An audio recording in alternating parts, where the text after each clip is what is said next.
द्विराष्ट्रवादाच्या सिद्धांतामुळे देशाची फाळणी झाली असं बोललं जातं आणि द्विराष्ट्रवादाचा सिद्धांत स्वातंत्र्यवीर सावरकरांनी मांडला असा त्यांच्यावर ठपका ठेवण्याचा प्रयत्न आपल्या देशातले पुरोगामी मंडळी नेहमी करत असतात.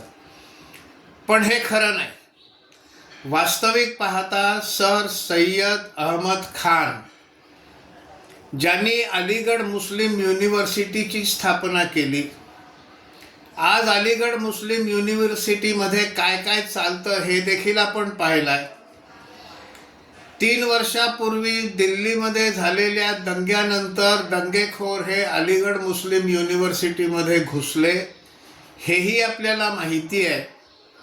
तीच ती अलीगढ मुस्लिम युनिव्हर्सिटी आणि त्याचे संस्थापक सर सय्यद अहमद खान यांनी 1888 साली मीरतमध्ये एक भाषण केलेलं आहे. त्या भाषणामध्ये त्यांनी द्विराष्ट्रवादाचा सिद्धांत मांडला. त्यांनी असं म्हटलं की हिंदू आणि मुसलमान हे सांस्कृतिकदृष्ट्या आणि अन्य सर्व बाबींमध्ये एकमेकापेक्षा वेगळे आहेत. ते एकत्र राहू शकणारच नाहीत आणि म्हणून हिंदू आणि मुसलमान अशी 2 राष्ट्र या देशात अस्तित्वात आहेत. ही 2 राष्ट्र ही वेगळी केली पाहिजेत असा त्यांनी सिद्धांत मांडलेला आहे. विनाकारण स्वातंत्र्यवीर सावरकरांवर ठपका ठेवून चालणार नाही.